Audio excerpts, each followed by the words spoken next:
numéro 4, rythme scolaire aux écoles maternelles et élémentaires. Là, c'est la bouteille d'âge. Alors, rythme scolaire et aux écoles maternelles et élémentaires.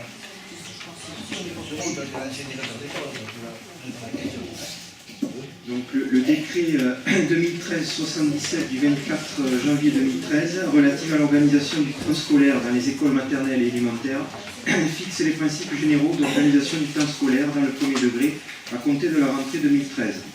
À savoir, l'enseignement sera dispensé dans le cadre d'une semaine de 9 demi-journées incluant le mercredi matin. Tous les élèves continueront de bénéficier de 24 heures de classe par semaine durant 36 semaines.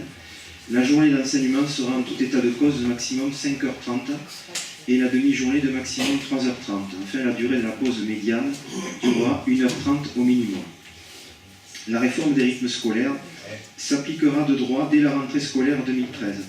Toutefois, le maire peut demander le report de l'application de la réforme à la rentrée 2014. Il doit, le cas échéant, saisir tout d'abord et au plus tard le 9 mars 2013 le département compétent en matière d'organisation et de financement du transport scolaire sur le projet de report de l'application de la réforme. Si ce dernier ne se prononce pas dans un délai de 20 jours à compter de la saisine, son avis sera réputé favorable. Le maire devra ensuite, au plus tard le 31 mars 2013, faire part au directeur académique des services de l'éducation nationale de son souhait de reporter l'application de la réforme à la rentrée 2014 pour l'ensemble des écoles publiques de la commune. Des difficultés justifient un report de la date d'effet de la réforme. La nécessaire réorganisation des temps périscolaires, des activités sportives et culturelles, en collaboration avec tous les acteurs concernés, les incertitudes concernant l'encadrement des activités, aucune information n'est encore disponible sur la qualification que devra détenir le personnel d'encadrement et sur les éventuels agréments par l'éducation nationale, les incertitudes concernant les financements, si la collectivité fait le choix de mettre en œuvre la réforme dès septembre 2013, elle pourrait certes prétendre aux incitations financières, mais cette source de financement ne semble acquise que pour l'année scolaire 2013 et la dépense à prévoir non compensée à terme nécessitera une adaptation très profonde du budget.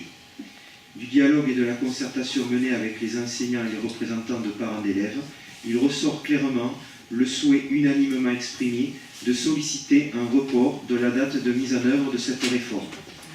Enfin, le Conseil communautaire doit se prononcer vendredi sur la possibilité de reporter l'application de la réforme à la rentrée 2014. Il est donc demandé aux élus du Conseil municipal de savoir s'ils sont favorables à un report de l'application de la réforme à la rentrée 2014. Et s'il y a des questions, Roger, tu veux prendre la parole? Non, je dirais que cette réforme est une bonne réforme, quand c'est l'intérêt de l'enfant qui prime. Seulement, elle ne peut pas être mise en place à la hâte. D'où des négociations, des discussions qui devront avoir lieu.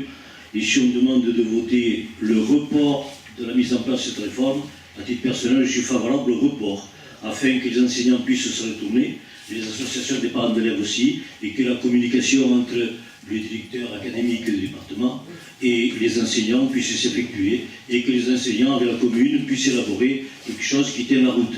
Donc on ne peut pas le mettre en place ici à la hâte. Mais c'est une bonne réforme, que j'approuve une fois du cœur. Écoutez, moi je suis M. Rouy, ceux qui sont pour, sont contre, sont contre. Les enseignants sont pour. Je suis enseignant pour la réforme.